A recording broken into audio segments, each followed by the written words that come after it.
بسم اللہ الرحمن الرحیم الحمد للہ رب العالمین والعاقبۃ للمتقین والصلاة والسلام علی اشرف الانبیاء والمرسلین اما بعد فاعوذ باللہ من الشیطان الرجیم بسم اللہ الرحمن الرحیم وَأَقِيمُوا الصَّلَاةَ وَآتُوا الزَّكَاةَ وَارْكَعُوا مَعَ الرَّاكِعِينَ صدق اللہ العظیم ان اللہ وملائکتہ یصلون علی النبی یا ایہا الذین آمنوا صلوا علیہ وسلموا تسلیما الصلاة والسلام علیک یا رسول اللہ وعلی آلک واصحابک یا سیدی یا حبیب اللہ۔ معزز ناظرین، السلام علیکم ورحمۃ اللہ وبرکاتہ۔ اسلامک جنت میں آپ کو خوش آمدید کہتے ہیں۔ حافظ طاہر رضا قادری آپ کی خدمت میں حاضر ہے۔ معزز ناظرین، آج کا ہمارا جو موضوع ہے وہ ہے نماز کے حوالے سے۔ آج میں کوئی وظیفہ لے کر نہیں حاضر ہوں آپ کی خدمت میں، آج میں آپ کی خدمت میں نماز کا موضوع لے کر حاضر ہوا ہوں، جس کی ایک کمی کہہ لیں جو ہمارے معاشرے میں بہت ہے، کہ جو لوگ نماز نہیں پڑھتے ان کی سزا کیا ہے اور جو پڑھتے ہیں ان کی جزا کیا ہے۔ میں نے شروع میں جو آیت کریمہ تلاوت کی ہے، یہ پہلا سپارہ سورہ بقرہ میں اللہ تعالیٰ نے فرمایا ہے وَأَقِيمُوا الصَّلَاةَ، اس کا ترجمہ ہے کہ اور نماز قائم کرو، وَآتُوا الزَّكَاةَ، اور زکوٰۃ ادا کرو، وَارْكَعُوا مَعَ الرَّاكِعِينَ، اور رکوع کرو رکوع کرنے والوں کے ساتھ۔ اس کو ایسے بھی کہہ لیں کہ اللہ نے فرمایا کہ میری بارگاہ میں جھکو جھکنے والوں کے ساتھ۔ ادھر اللہ نے تینوں چیزیں ایک ساتھ فرمائی ہیں، نماز بھی قائم کرنے کا حکم دیا ہے، زکوٰۃ بھی ادا کرنے کا حکم دیا ہے، اور جھکنے کا حکم دیا ہے۔ جھکنے سے مراد کیا ہے؟ کہ اللہ کی بارگاہ میں سجدہ ریز ہو۔ نماز میں سجدے دو ہیں، ہر رکعت میں 2 سجدے ہیں۔ ہمارا موضوع آج زکوٰۃ کا نہیں ہے، ہمارا موضوع نماز کا ہے۔ انشاءاللہ کوئی ویڈیو زکوٰۃ کے حوالے سے بھی بنائیں گے، لیکن آج کا ہمارا جو موضوع ہے وہ نماز کا ہے۔ اللہ نے نماز قائم کرنے کا حکم دیا ہے۔ قائم کرنے سے کیا مراد ہے؟ قائم کرنے سے مراد یہ نہیں کہ 1 پڑھ لیا تو 4 چھوڑ دی ہیں، 2 پڑھ لی تو 3 چھوڑ دی، 3 پڑھ لی تو 2 چھوڑ دی، نہیں، یا 1 دن پڑھ لی تو 2-3 دن پڑھی کوئی نہیں۔ یہ نماز قائم کرنا نہیں ہے۔ نماز قائم کرنا جو ہے وہ یہ ہے، علامہ فکریہ میں بھی ایک شعر ہے، مضبوط پکڑو ہاتھ سے پایا نماز کا، یہ خدا نے مرتبہ بتایا نماز کا۔ کہ جب ایک بار نماز شروع کر لی ہے تو اس کو مضبوطی کے ساتھ تھام لو، اس کو چھوڑو نہ، کیونکہ نماز جو ہے یہ کسی حالت میں معاف نہیں ہے۔ اگر آپ کھڑے ہو کے نہیں پڑھ سکتے تو بیٹھ کے پڑھو، بیٹھ کے نہیں پڑھ سکتے لیٹ کر پڑھو، لیٹ کر نہیں پڑھ سکتے ہاتھوں کے اشارے کے ساتھ پڑھو، ہاتھوں کے اشارے کے ساتھ بھی نہیں پڑھ سکتے تو دل کے اشارے کے ساتھ پڑھو، یہاں تک حکم ہے۔ معاف نہیں ہے، سفر میں ہے تب بھی معاف نہیں۔ قصر نماز کرنے کا حکم ہے، پڑھنے کا حکم ہے سفر میں، کہ صرف فرض پڑھے جاتے ہیں، باقی سنت نفل وطر جو ہیں وہ وطر پڑھے جائیں گے قصر نماز میں، یا فرض پڑھے جائیں گے۔ سنت نفل جو ہیں یہ نہیں پڑھے جائیں گے، 4 فرض ہیں تو 2 فرض پڑھے جائیں گے، لیکن چھوڑنے کا حکم نہیں ہے۔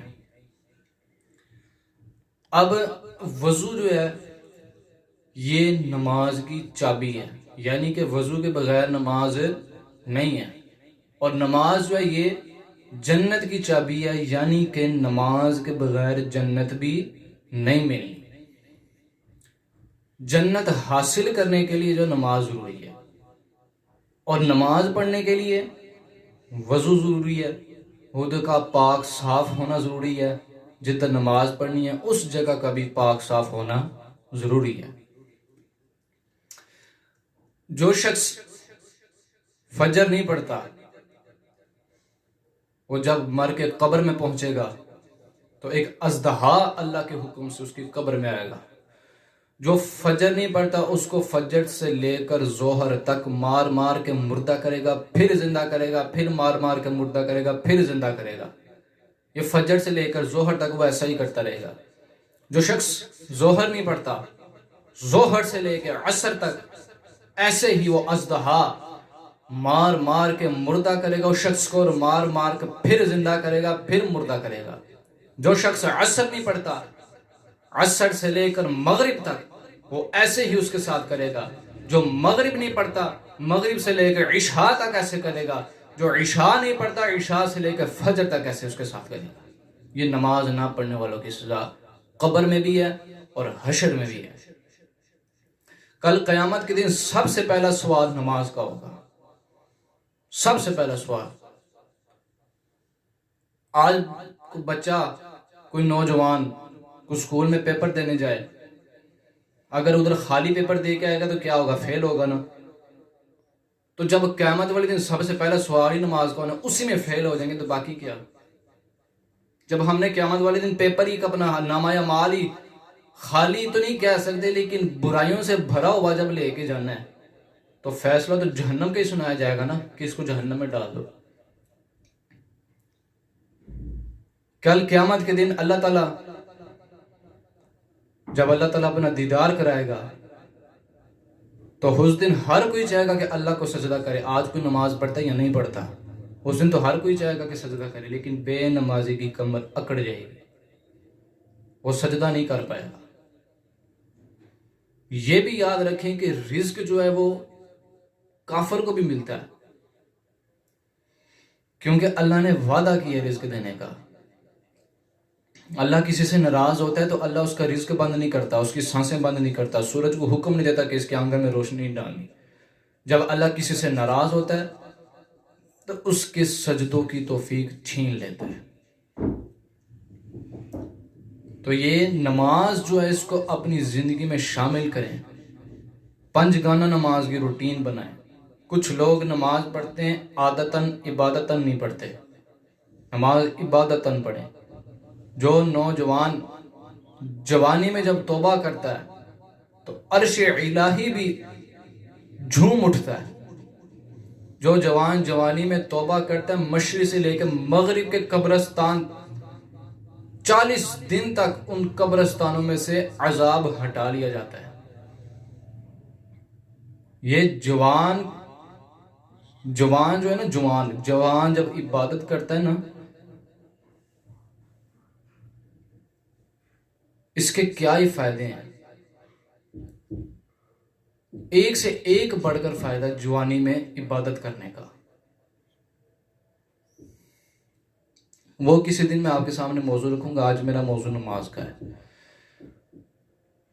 نماز پڑھنے سے گناہ تو جھڑتے ہی ہیں، لیکن جب ایک شخص نماز کے لیے جب وضو کرتا ہے تب کیا آتا ہے؟ یہ حدیث پاک ہے کہ جب شخص نماز کے ارادے سے اٹھتا ہے، وہ وضو کرنے کے لیے جب پانی چلو میں لیتا ہے، جو ہی وہ وضو کا پانی اس کے بدن سے چھوتا ہے اللہ تعالیٰ اس کے سارے گناہ معاف فرما دیتا ہے۔ اور ایک اور بات یاد رکھیں، جو والدین اپنی اولاد کو نماز کے لیے نہیں کہتے، حکم ہے کہ 7 سال کا بچہ ہو جائے تو اس کو نماز سکھاؤ، 10 سال کا ہو جائے تو اس کو پیار سے نماز کا کہو، 12 سال کا ہو جائے تو سختی کے ساتھ حکم ہے اس کو نماز کی طرف راغب کرو۔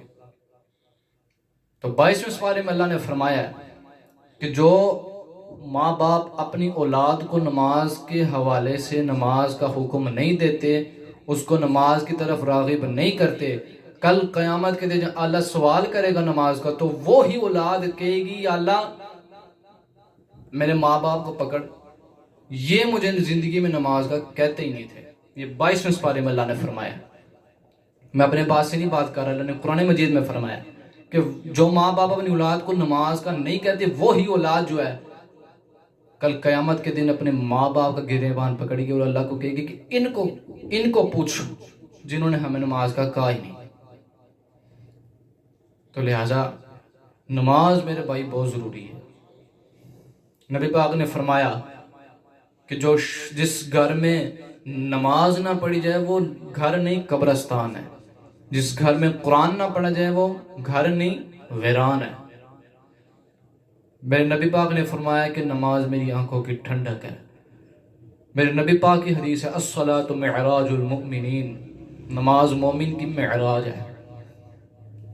اور حدیث پاک کے یہ الفاظ ہیں کہ من ترک الصلاۃ متعمدا فقد کفر، کہ جو شخص جان بوجھ کر نماز چھوڑے گویا اس نے اعلانیہ کفر کیا. یہ آج کا ہمارا موضوع تھا، آپ کو نماز کی ترغیب دینے کا. انشاءاللہ ایسی اچھی ویڈیو آپ کی خدمت میں پیش کریں گے. آپ سے گزارش ہے کہ ہمارے چینل کو بھی سبسکرائب کریں ایسی اچھی ویڈیو دیکھنے کے لیے، سننے کے لیے، تاکہ آپ کو سب سے پہلے ہماری ویڈیو کی نوٹیفیکیشن آئے اور آپ اس ویڈیو سے مستفید ہو سکیں، اس سے فائدے حاصل کر سکیں. معزز ناظرین، ویڈیو ختم کرنے سے پہلے آپ کی خدمت میں چند باتیں عرض کرنا چاہتا ہوں کہ جنہوں نے استخارہ کرانا ہو، کوئی مسئلہ پوچھنا ہو، قرآن کریم کی تعلیم لینی ہو، دیگر مسائل پوچھنے ہوں اگر، تو ہمارا نمبر سکرین پر شو ہو رہا ہے. آپ ہم سے کانٹیکٹ بھی کر سکتے ہیں، ہمیں کمنٹ بھی کر سکتے ہیں. اللہ تعالی ہم سب کو 5 وقت کا پکا سچا نمازی بنائے، 5 وقت بعد جماعت نماز پڑھنے کی توفیق عطا فرمائے. آمین. وآخر دعوانا عن الحمد